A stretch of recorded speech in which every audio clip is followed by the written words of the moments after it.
Hello YouTube, this is AlphaPenguinSoldier, and today I have a Qliphort deck profile. I've been wanting to do this for a little while, but it got delayed due to cards getting lost in the mail.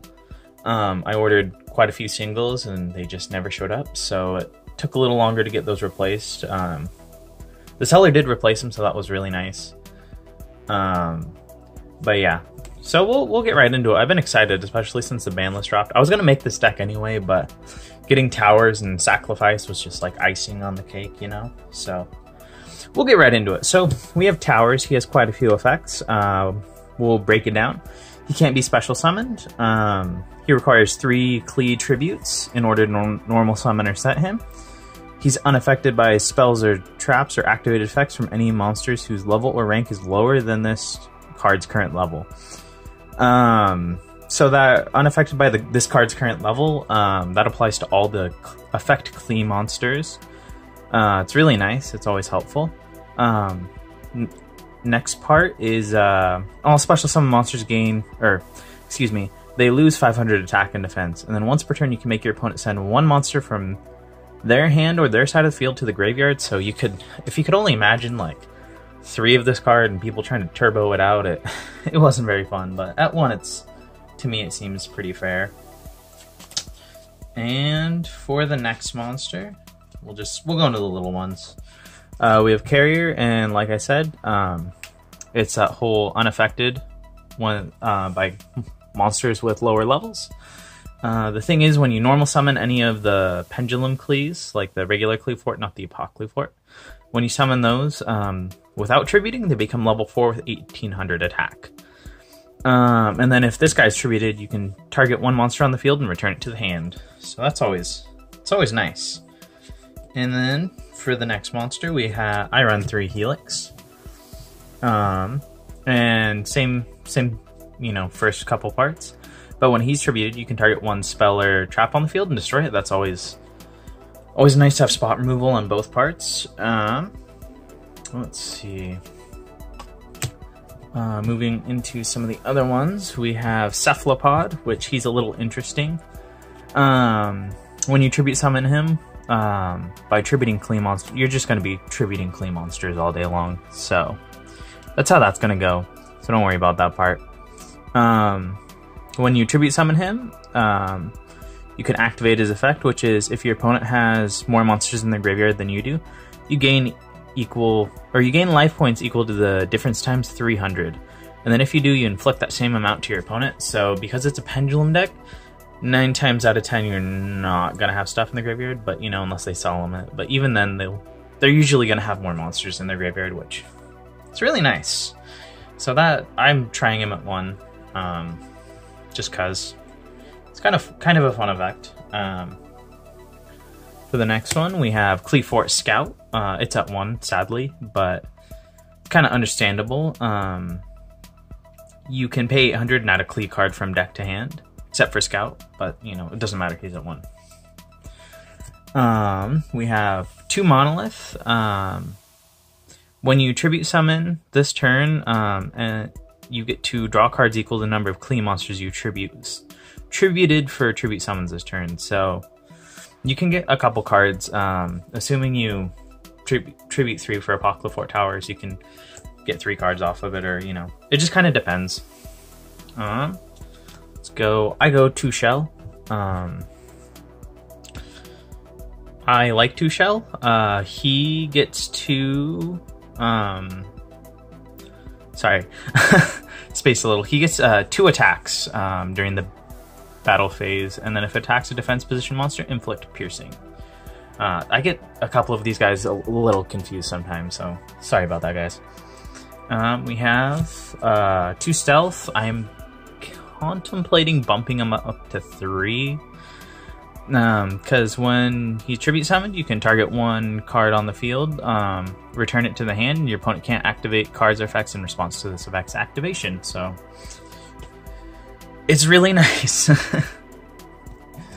And then I do 2 Disc. When you tribute summon him, he gets 2 Qlis from the deck, but destroy them during the end phase. So hopefully you can just get him out, get 2, and you could either go into Genius, or you summon him and you put the 2 cards that Genius points to, and then get a search, which is always really helpful. That is it for the monster lineup. It's pretty good. Oh, and then another thing I forgot to mention. With their pendulum effects, you cannot special summon monsters except for Qli monsters. This effect cannot be negated. All Qli monsters gain 300 attack, or yeah, I think that's same all the way across. Or all monsters your opponent controls lose 300. So that's almost forgot to mention that, but that I addressed it. It's all good. On to the next part. I do 2 laser quip, 1 terraforming. You're not overly desperate to get to your field spell, in my opinion. It's really nice just to get that extra normal summon for the Qli. Use them both up and get into something bigger, maybe.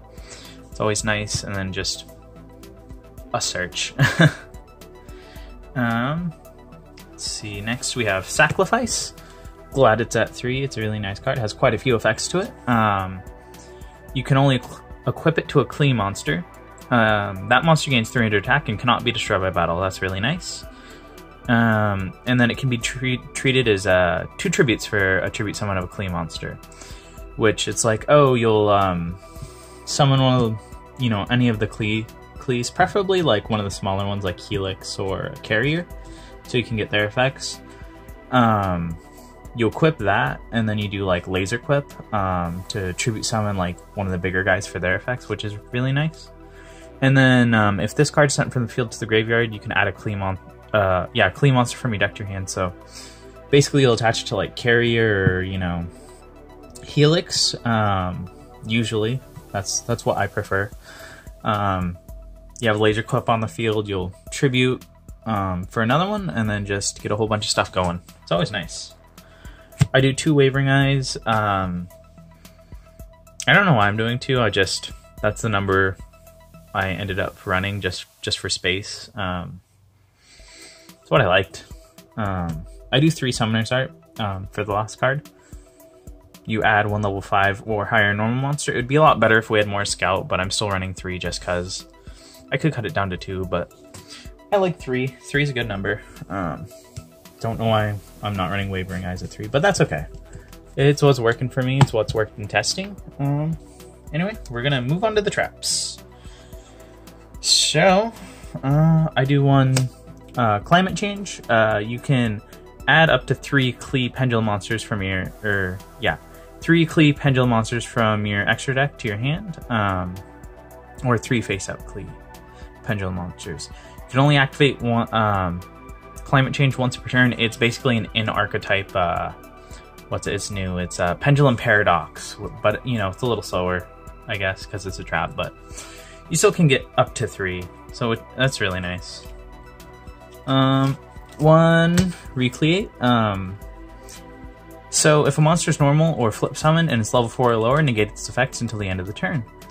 If a monster is special summon and it's level 5 or higher, you can negate its effects until the end of the turn. Also banish it when it leaves the field. If there's no Qli cards on the field except Recreate, send it to the graveyard, so it's a really nice skill drain, essentially.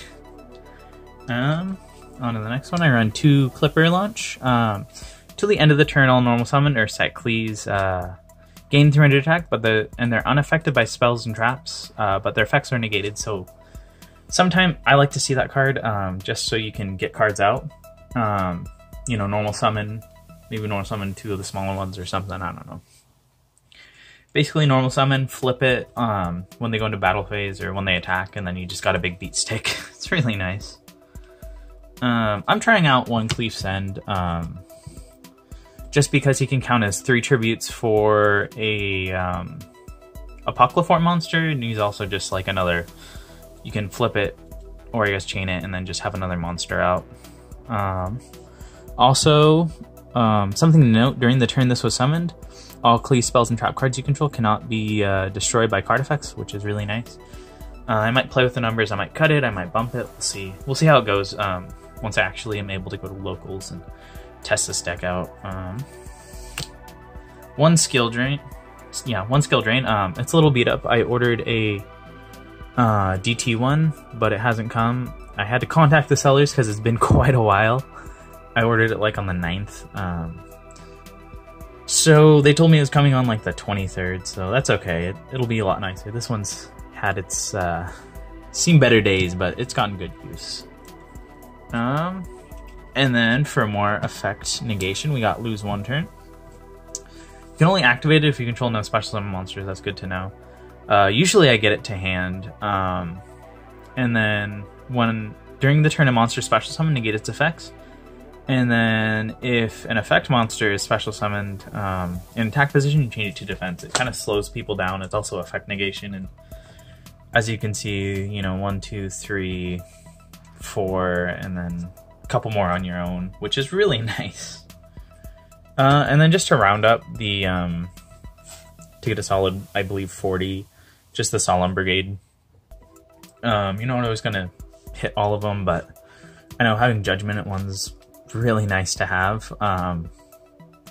It can really turn the game for you. So I've seen different people run the Solemn Brigade as, like, you know, they cut actual warning and just run Judgment, or they cut down a strike and just do one of each, but I like the 2, 1, and 1. So, and that's it for the main deck. I did not make a side deck because I haven't gone to an event or anything with it. I will make a side deck for it, and then if and when I do go to an event, I'll probably go over that and tell you guys how that works. But in the meantime, I'm just main deck and extra deck. So we got 3 Qliphort Genius. So if this what is it? This link summon monsters unaffected by spells and traps and activate effects of other link monsters, which is really nice. Once per turn, you can target up to 1 card, or 1 face-up card on each player's field, except this card. Both cards have their effects negated until the end of this turn. And then, like I said, when 2 monsters are special summoned to the zones that it points to, you can add 1 level 5 or higher machine monster from your deck to your hand. It just requires 2 machines. It's kind of nice to have a generic, like, link monster, so it can be splashed into like Dino Mist or Cyber Dragon or something. But no, it works so well in this deck. It's also more effect negation, so if you want to hit one of your guys that's normal summon without attributing, great. He's a big beat stick now. It's great. 1 Decode Talker, Proxy Dragon, Akashic, Underclock Taker. Those are all just options, assuming I don't have anything in the I have a decent field, and, you know, I don't have anything in the pendulum zones. You could always Wavering Eyes to clear those out so you can special summon some of these monsters. It just depends on the situation.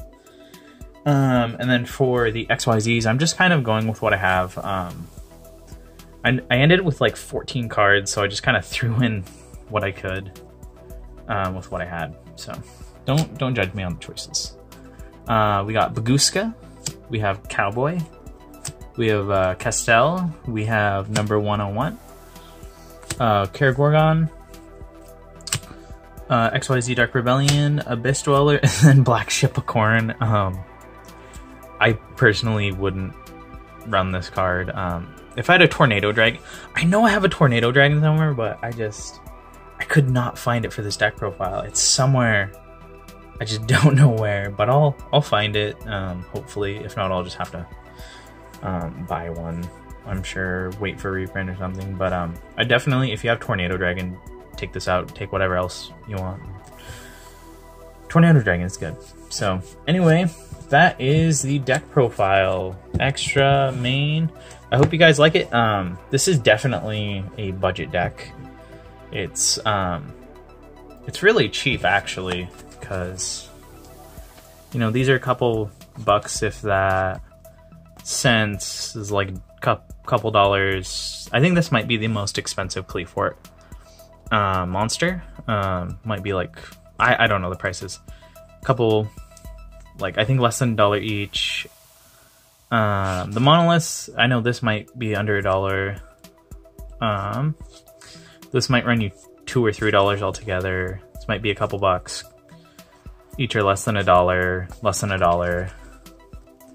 Oh, I think the Skill Drain might be like $6 or something, $5.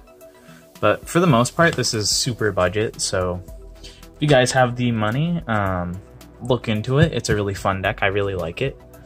Anyway, guys, I hope you like the profile. I'm sorry for rambling. I wanted to mention that it was budget, because it really is. could be a really fun choice for the format. Anyway, I hope you guys enjoyed it. Please like, comment, subscribe, and this is AlphaPenguinSoldier signing out.